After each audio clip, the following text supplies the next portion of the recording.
¿Qué queda por saber de la vida y la muerte de Miguel Blesa? ¿Cómo actuó Ángel Villar en la Federación Española de Fútbol hasta su detención? ¿Cuál es la estrategia de Puigdemont con las urnas del 1 de octubre? ¿Qué debemos recuperar del éxito de Barcelona 92? Buenas noches. Empieza el debate. La película de las últimas horas tiene dos personajes que encarnaban el poder y que han caído del Olimpo de los dioses. El primero, casi presidente vitalicio de la Federación Española de Fútbol, después de 29 años en ese puesto, Ángel María Villar, 67 años, detenido por corrupción. El otro, Miguel Blesa, 2 más, 69, condenado a 6 años de cárcel por el caso de las tarjetas Black y con otra causa pendiente, encontrado sin vida, como saben, con un tiro en el pecho. De ellos, del último paso de Puigdemont, del ejemplo de Barcelona 92, del que se cumplen 25 años, hablaremos esta noche en este espacio de servicio público con Antonio González Terol, diputado del Partido Popular y alcalde de Boadilla del Monte, en Madrid, con Mercè Perea, diputada del PSC, del Grupo Socialista en el Congreso, con Yone Belarre, portavoz adjunta de Unidos Podemos en el Congreso, con Carina Mejías, portavoz de Ciudadanos en el Ayuntamiento de Barcelona y miembro de la ejecutiva de ese partido, con Lourdes Ciuró, diputada del PDeCAT en el Congreso, y con dos cronistas parlamentarias que siguen bien de cerca lo que sucede en la Cámara Baja, Leonor Mayor, periodista de La Vanguardia, y Cristina de la Hoz, del diario digital El Independiente. Buenas noches a los 7. Buenas noches. Antonio, estás en franca minoría. Bueno, pero estoy encantado. Eres consciente. Bien. Bueno, a estas voces vamos a sumar las del presidente de Transparencia Internacional en España, dentro de unos segundos, y también la del exministro Javier Gómez Navarro. Comenzamos con la muerte de Miguel Blesa. Termina aquí una historia de ambiciones desmedidas. Pregunta telegráfica, ¿con qué sabor os quedáis de esta historia? Karina. Yo creo que aquí caben tres apuntes, ¿no? El primero, como han dicho mis compañeros, el respeto, el duelo a la familia y a los amigos de Miguel Blesa, y que en este caso creo que deberíamos todos hacer una profunda reflexión de cómo se llevan a cabo los análisis políticos, mediáticos de estos casos, ¿no? Y de cómo afectan. Yo creo que hay que poner un límite también a todos esos juicios políticos y mediáticos que se hacen, máxime viendo que hay personas que acaban en esta situación. Y en tercer lugar, yo creo que es cierto, ¿no? Aquí había una responsabilidad, puesto que su acción y sus acciones al frente de Bankia pues han provocado perjuicios a personas que estaban en situaciones de dificultad, y por lo tanto eso debe resarcirse y debe compensarse. El otro protagonista de las últimas horas es el presidente de la Federación Española de Fútbol, Ángel María Villar, que sigue detenido en los calabozos de la Guardia Civil de Las Rozas. Se espera que mañana declare en la Audiencia Nacional. Se le investiga por apropiación indebida, administración desleal, falsedad documental y corrupción entre particulares. Básicamente, está acusado de montar una red que se lucraba tanto de contratos de derechos televisivos de la Federación como de las giras de la selección española por países subdesarrollados. Para que se hagan una idea, en los últimos 7 años España ha jugado 40 partidos amistosos. Bueno, la mitad era contra selecciones sudamericanas y 3 contra Corea del Sur. Uno se pregunta qué podemos hacer para evitar casos como estos. A mí, como no me gusta hablar de herencias porque en España resultan bastante caras, lo que sí que veo es que los dos partidos tradicionales, los dos viejos partidos, habéis estado preguntando mucho pero haciendo poco. Ciudadanos tiene una solución y es la limitación de mandatos, y hoy lo hemos dicho, ¿no? En la Federación Española de Fútbol se había creado prácticamente una dinastía, porque no solo era el padre, el señor Villar, sino también Gorka Villar, el hijo, el que había generado también una serie de negocios al entorno de las comisiones. Era un comisionista que había generado una empresa con la cual se lucraba, ¿no? Precisamente de amañar ese tipo de partidos que celebraba la Selección Nacional de Fútbol con determinadas selecciones internacionales, de las que él pues recibía unos suculentos beneficios, ¿no? Eso es inaceptable desde todos los puntos de vista, y ese tipo de situaciones lo que hay que hacer es romper con ellas. La mejor manera de romper con ellas es evitar que las personas se perpetúen en el cargo, porque de esa manera lo que hacen es cronificar, aprovecharse y cronificar la corrupción. Entonces lo que hay que hacer es limitar mandatos y acabar con esta situación. Sí, pero de todas maneras a mí hay una cosa que yo creo que debería haber hecho saltar las alarmas, y es esas renuncias al dinero público, porque eso es una intención clara de sustraerse al control y por lo tanto también a la acción de la justicia en el caso. Pero esto es después del caso de Haití, que ya les habían pillado con el carrito del helado, de que sí, ese dinero no se sabe. Sí, pero claro, más. fíjate lo que ahora comentaba el director de Transparencia Internacional, ¿no? Que decía, claro, eso está perjudicando a las federaciones juveniles, a las federaciones femeninas, es decir, había alguien que había tomado una decisión que perjudicaba a terceros en el deporte español y nadie se había preocupado de saber exactamente por qué y para qué lo había hecho, y se mantenía allí en el cargo sin que nadie dijera, oiga, es muy extraño que haya una persona que esté 30 años aquí, y además todo el mundo sabía que compraba votos y nadie hizo nada para intentar evitarlo. Yo creo que hay que incrementar los controles, sí, pero cuando hay un índice de sospecha lo que hay que hacer es renovar, sacar a aquellas personas de ahí para evitar que aquel sistema corrupto se cronifique y luego no haya posibilidad de regenerar la institución. Bien, Antonio, y avanzamos. Yo solo una cuestión sobre el comentario de Ciudadanos. A mí, hombre, me parece muy inteligente lo de limitar los mandatos, pero es cierto que causa cierto estupor que lo pidamos en la Real Federación de Fútbol y, sin embargo, el presidente de Ciudadanos no se lo aplique. Yo no sé cuántos años lleva Albert Rivera de presidente de Ciudadanos, pero me imagino que por lo menos 10 años. Segundo, me parece muy bien que pidan la comparecencia. Los que lleva Rajoy en política, o sea, esto que acabas de decir es increíble que utilices ese argumento tan absurdo. Que Albert Rivera tiene 36 años y lleva exactamente 6 años en política, de verdad. ¿Qué pasa? ¿Que el menor de 40 años puede estar en política, el mayor de 40 años no puede estar? Antonio, pero responder si lo piden, me parece muy bien que lo pidáis, pero que os lo apliquéis. Pues intentamos luchar. Menos cuando se afecta a unos Oye, de momento todos los casos de corrupción que salen, creo que han salido y nadie los para. Los casos de la Fiscalía, yo creo que me parece muy correcto. Perdona, no te estoy escuchando. No, te sientes aludido porque es que estás defendiéndote como si la Federación Española de Fútbol fuera tu casa. Dios, pero ¿cómo voy a sentir aludido? Lo que estoy diciendo no estamos atacándote a ti directamente, estamos atacando una situación de corrupción manifiesta que todo el mundo sabía y por la que nadie hizo nada. Debería aplicárselo y no pasa nada. Que se llama Carles Puigdemont, que aumenta su velocidad de crucero para llegar al final del trayecto, que es el muro del referéndum ilegal del 1 de octubre. Esta semana la Generalitat ha cambiado al responsable del 112, al de la Policía Autonómica, los Mossos d'Esquadra. Los relevos de varios consejeros por perfiles más independentistas, incluido el de Interior, han forzado la marcha de Albert Valle, que llevaba 3 años en el cargo. En su lugar, un independentista convencido, que es Pere Soler, que ha escrito tuits bastante polémicos. Leíamos, en uno de hace 9 meses aseguraba: me dais pena a todos los españoles. Los sindicatos de los Mossos han exigido a la Generalitat que respete la profesionalidad en el cuerpo. Carles Puigdemont ha asegurado que el 1 de octubre habrá urnas y estarán llenas de papeletas, y pide no distraerse con los procesos administrativos. Y lo cierto es que el nuevo gobierno autonómico todavía no ha comunicado que se haya aprobado el concurso para la compra de urnas. Sí, bueno, yo espero que en algún momento Lourdes me aclare esto de que somos la única comunidad, yo soy catalana, la única comunidad que no hemos podido votar nuestro estatuto. No sé exactamente a qué te refieres, pero lo que no se puede hacer es mentir. El estatuto que se nos aplica, Lourdes, es el que ha querido el Constitucional. No Ninguna otra comunidad autónoma tiene un estatuto que se lo ha impuesto un Constitucional laminado. Uno de los procesos más bochornosos de la política catalana. Pasará a la historia como el proceso más bochornoso de la política catalana. Esto es lo que querríais vosotros. En este momento tenemos un gobierno con un presidente que los catalanes no han elegido, porque está puesto a dedo. Ha ganado una cuestión de confianza en el Parlamento de Cataluña. Ha ganado una cuestión de confianza en el Parlamento, que es la soberanía catalana. Yo ya sé que tú aquí has venido a exponer tu historia, pero es que tu historia no es verdad. Yo vengo a contar que lo que estáis diciendo vosotros es mentira.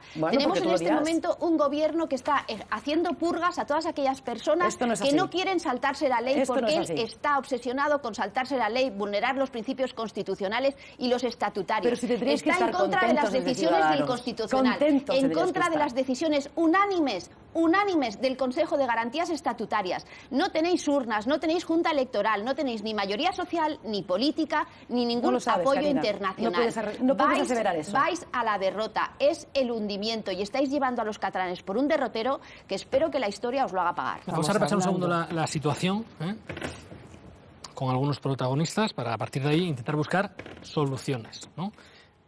Puigdemont dice que referéndum sí o sí, referéndum de autodeterminación sí o sí. El gobierno dice que hay que cumplir la ley sí o sí. Pedro Sánchez coincide con Mariano Rajoy en que el referéndum no debe celebrarse porque es ilegal, pero no tanto en qué debe hacerse a partir de ahí.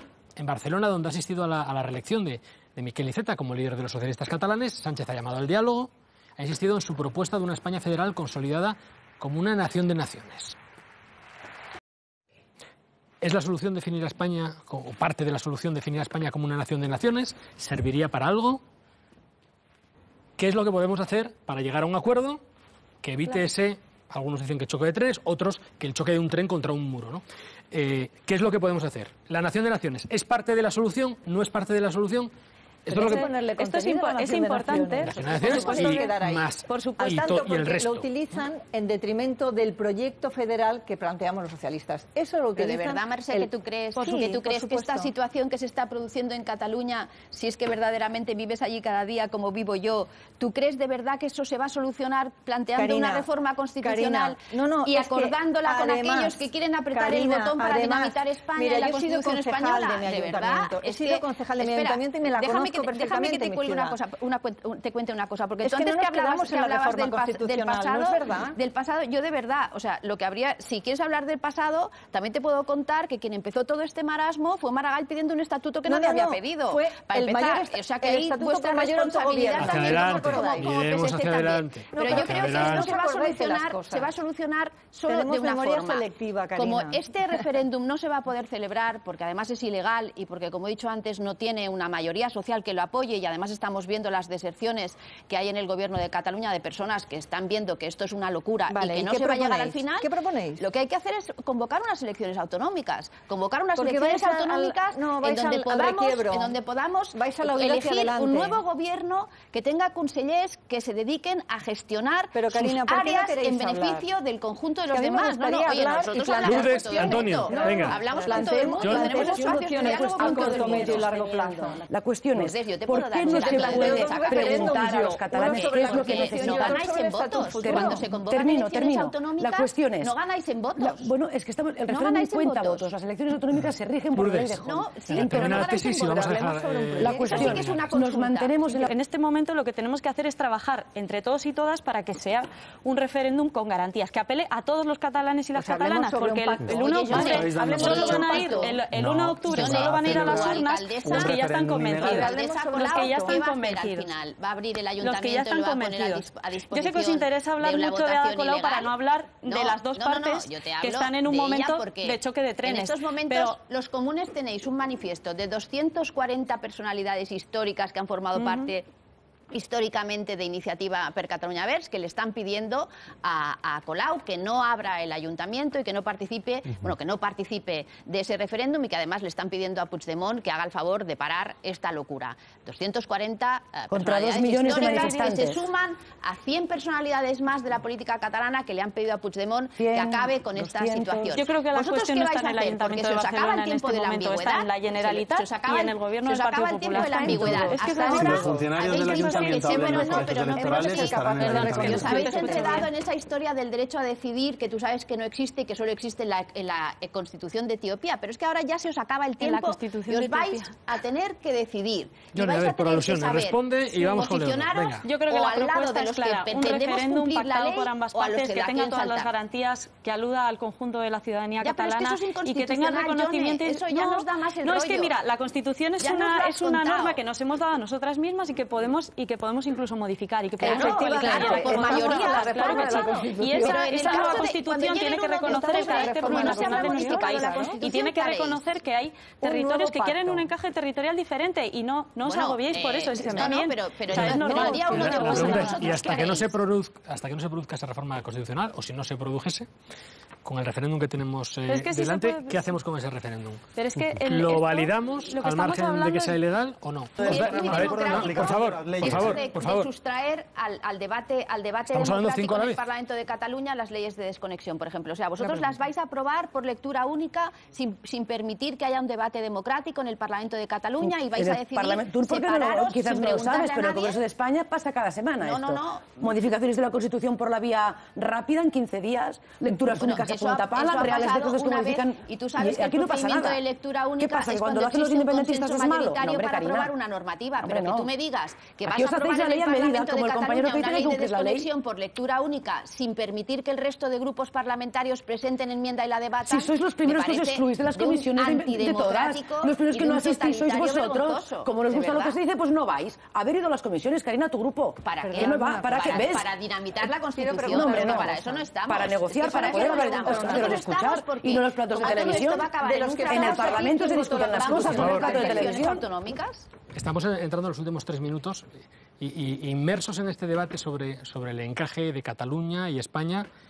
Se cumplen 25 años de un acontecimiento que marcó la la vida de todos los españoles con uso de razón en 1992, ¿no? ¿Quién no se acuerda que tuviese uso de razón hace 25 años? Esta vez el sentimiento no era el dolor ni la impotencia de una tragedia, sino el orgullo de convertirnos en una referencia del buen hacer en todo el mundo durante 2 semanas. A la ville de Barcelona.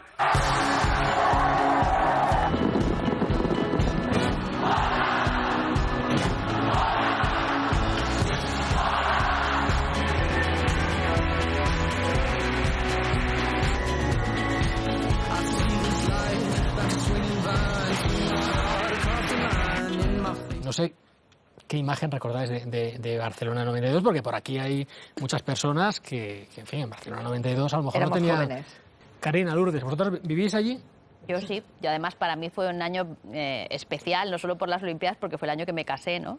Y entonces lo recuerdo perfectamente, asistí a la inauguración y además se produjeron unos fenómenos en Barcelona muy curiosos, no solo porque, por lo que decía el señor Gómez Navarro, de la transformación urbanística que se produjo en la ciudad, muchos barceloneses habíamos vivido completamente ajenos al mar y eso supuso una transformación urbanística en la ciudad en la que descubrimos que teníamos mar, que teníamos playas, que aquello se podía recuperar y sobre todo disfrutar. Hoy los barceloneses disfrutamos de unas playas magníficas y de unas instalaciones magníficas gracias a esa transformación que hubo. Pero a mí me parece que hay que destacar 2 cosas. Primero, que fue un ejemplo de cohesión. El deporte es uno de los mejores instrumentos de cohesión social que existe. Y, en segundo lugar, la colaboración y la lealtad institucional que hubo entre las 3 administraciones, el Estado, la Generalitat y el Ayuntamiento de Barcelona, yo creo que pasarán a la historia como uno de los mejores ejemplos de que cuando nos unimos por un proyecto común, sale adelante con éxito. Vamos a ver las consecuencias concretas. Los Juegos Olímpicos, como decía el señor Gómez Navarro, transformaron radicalmente Barcelona. Fijaos que se destinaron más de 8.000 millones a inversiones en infraestructuras. 8.000 millones, entre otras, al anillo de circunvalación de la ciudad condal y al nuevo barrio marítimo, la vía olímpica de Poblenou. De esos 8.000 millones de dólares, 5.600, es decir, el 70%, no provinieron de los presupuestos, sino de recursos comerciales, ¿no? Claro, mira, esos juegos convirtieron a Barcelona en una ciudad de moda, ¿no? En 4 años, desde 1990 hasta 1994, Barcelona casi duplicó sus visitantes extranjeros. Y fíjense en que la curva es mucho más ascendente que la que experimentaron con sus juegos Seúl, Atlanta y Sydney. Es decir, Barcelona está hoy, 25 años después, junto a Los Ángeles, Nueva York, Londres, París, Seúl y Río, entre las ciudades con mejor imagen del mundo, y todo empezó en el año 92, ¿eh? Barcelona recibía 1 millón de turistas al año por entonces y ahora está rondando los 9 millones, ¿no? Pero además del renacer de Barcelona, las políticas que se pusieron en marcha para llegar allí provocaron también el despertar del olimpismo en España. Fíjense que en Seúl 98 los españoles ganamos 4 medallas y que en el año 92 multiplicamos esos metales por 5. Por 5,5. Por 5,5. 22 medallas, efectivamente. A partir de ahí, pues hemos bajado algo el número. Ya no jugamos en casa, es verdad, pero bueno, nos hemos mantenido siempre en la barrera de las 17 medallas, que es 4 veces más con el decimal exitoso que los metales que cosechábamos antes del 92. Las razones del éxito de Barcelona se analizan como modelo en varios estudios. Entre ellos hay una que llama la atención, que es lo que llaman los académicos la unanimidad institucional, ¿no? Que es que todas las administraciones, al margen de quien las dirigiese y su adscripción política, que eran diferentes, pues trabajaban juntas. ¿Esto sería posible hoy? Pero fijaros la diferencia de la España del 92 a la España del 2017. Cuando hay ilusión, cuando además hay respeto institucional, cuando hay lealtad entre instituciones y cuando hay una implicación en un proyecto común que además es provechoso para todos, porque ese proyecto yo entiendo que la ciudad de Barcelona lo aprovechó como nadie, porque situaba a Barcelona en el stand de las 10 ciudades más importantes del mundo en ese momento, y Barcelona sigue siendo una ciudad importantísima, pero tal y como ha dicho el señor Gómez Navarro, fue un proyecto que yo creo que también fue muy provechoso para el conjunto de los españoles.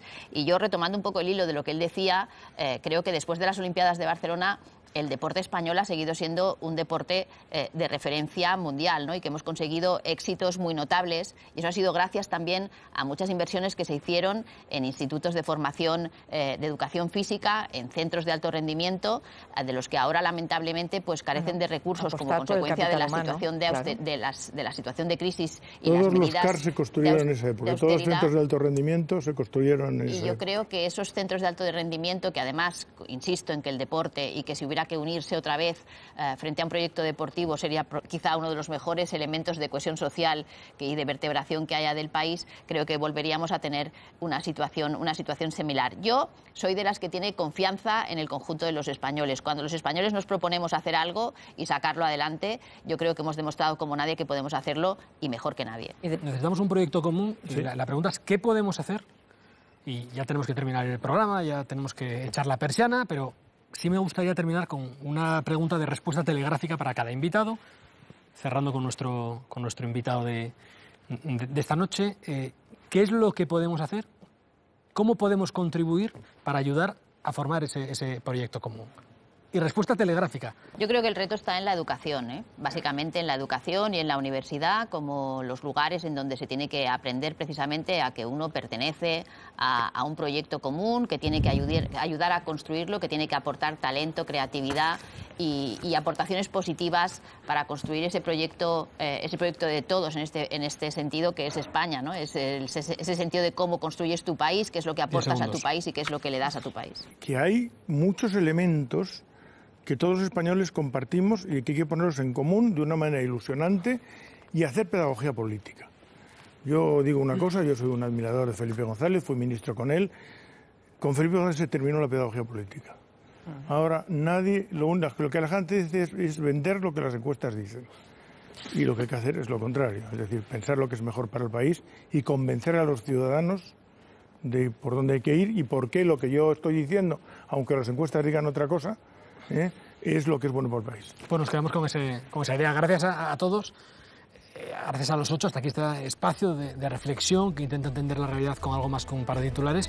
Hoy hemos escuchado las voces de 9 de las personas que más saben sobre los asuntos de política nacional que hemos abordado. Queda, como siempre, la voz más importante, que es la suya. Gracias por su atención y buenas noches.